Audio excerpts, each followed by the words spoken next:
Hello and welcome back. I do not have any unboxing for you today, but today we're going to be taking a look at the Fiberglass Genghis Khan Mongolian bow from Ollie Bow. You can get this in 10 to 45 pounds. I've had this one specifically for about 5 years now. This is a 45-pound bow.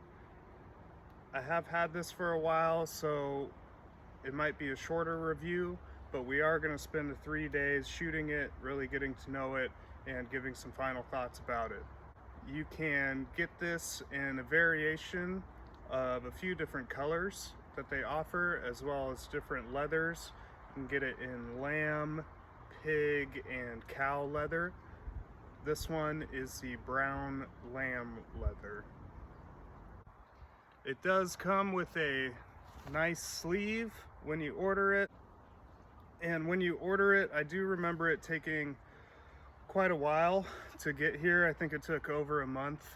On their website, it doesn't really give too much of a description about the length or anything like that.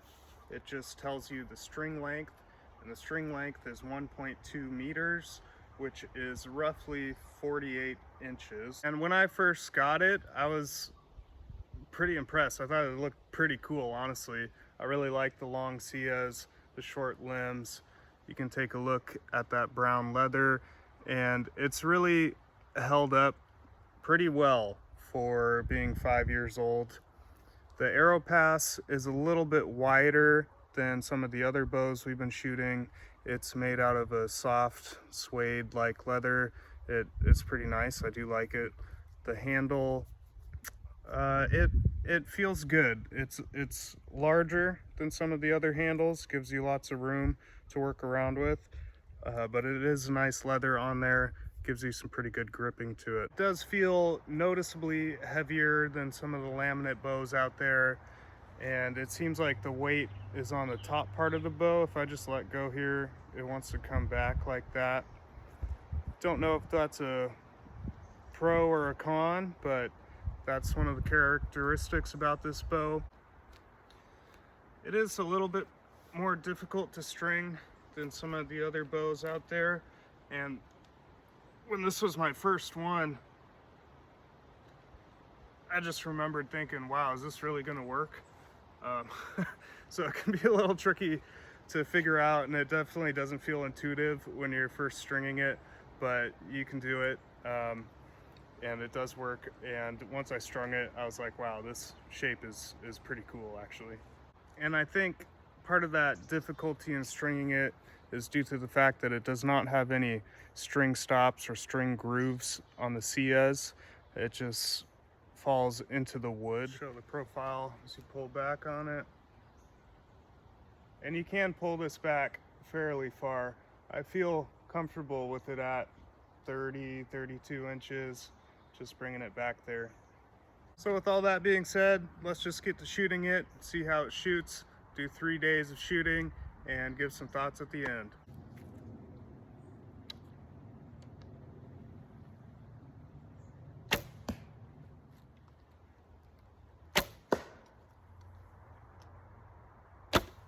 So I'll be honest, it's just not my favorite bow to shoot. There's other bows that I enjoy shooting much more, and I think part of that is due to the weight, the hand shock of fiberglass, and the rather wide arrow pass here. And for my very first bow to get into Asiatic archery, I kind of wish I chose something different, because I do think there are better beginner bows out there.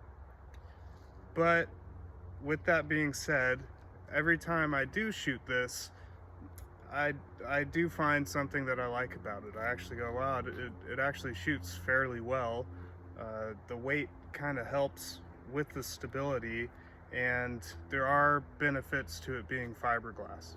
I mean, you can drag this through the dirt and back, and it's still going to shoot for you. And being in Washington here, I'm happy that I can kind of keep this out in the weather that we have, a lot of moisture and stuff, and I'm not too worried about it getting damaged. I mean, I can pick it up and go shoot it And if I'm ever shooting in the rain or questioning if it's going to rain, I might take this with me because it does shoot well and I can rely on the fiberglass. So I'm going to try and do a longer draw with this. I have confidence that you can draw back really far on this and it won't break. The fiberglass is really sturdy, so let's give that a shot now.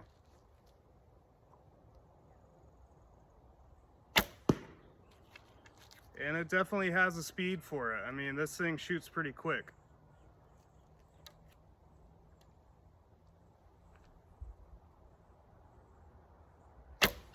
For this bow specifically, while shooting it, I feel like I have to be very conscious about my grip. I have to be really conscious about where I put pressure in my hand and how I rotate that forearm there. And I just have to be very conscious about what I'm doing to get accuracy out of this. So in that sense, it's not very forgiving. I think that's it for day one with this bow. We're gonna spend 2 more days shooting this and only this. Since we're doing the Mongolian bow, I swear one day I'm gonna hang targets through all my trees here, and I'm gonna ride my pony Walter right there, and we're gonna do some horseback archery. So it is Monday afternoon. We got done with all of our farm tours, petting zoo tours.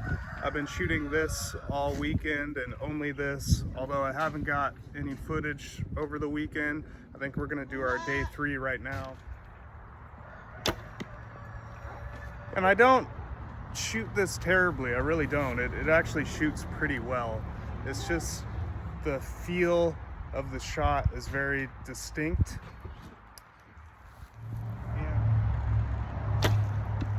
The bow does creak a little bit itself when you pull back on it, and I've noticed it creaks more when it's colder out, but the shot itself and the string movement is very quiet. Draw cycle on this is actually not bad. You feel a lot of heavy load up front, but as you get back there, you really feel those long sias working, and it feels like a big lever. So it kind of softens up back here, and they snap forward really quick.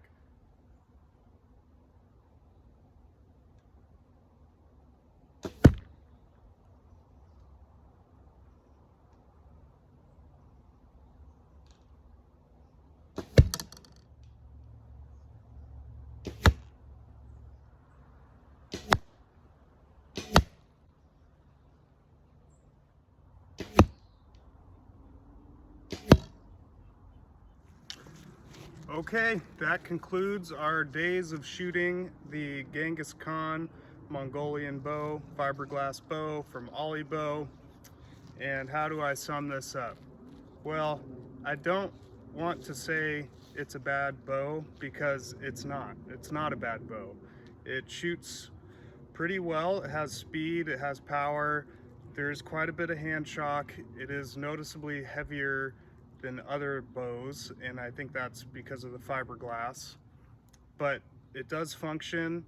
I like that I can set this down and kind of forget about it and pick it up when I want and start shooting it again, and I know it's going to work for me. Had this one for 5 years and it's held up very well. This is the brown lamb leather again. Couple scratches and nicks in it there, but it's held up really well for 5 years, and honestly me neglecting it for some of those years. I also think it's cool that you can get historically accurate builds for bows at an affordable price. I think that is a benefit of fiberglass bows. And this has been fun for me. I mean, I don't shoot this bow probably as often as I should, and I'm glad that I spent the weekend and a few extra days shooting it, getting to know it a little bit better. Every time I do shoot it, I go, you know, it's not that bad, and I can find some things that I like about it. So I'm glad it's in my collection. I wouldn't recommend it for your first and only bow. I think there's other affordable options out there that you're gonna find more pleasing to shoot. And if you're going to be getting into Asiatic archery and finding your first bow, I think you'll have a better time learning Asiatic if you go with a more budget-friendly laminate bow. Thank you guys for watching. I'm just getting my channel going, so if you have any suggestions for me on how to make it better, I'm happy to listen to them. We have one more Asiatic bow to review before we start getting into some long bows and recurves. I'll then be doing some history lessons on the bows that we've reviewed while we wait for some other bows to be coming in. So thank you guys for watching. Thanks for sticking with me. Try to keep this one shorter than the other one. Apologize for making it 20 minutes. But this is the Genghis Khan fiberglass bow from Ollie Bow. Thanks.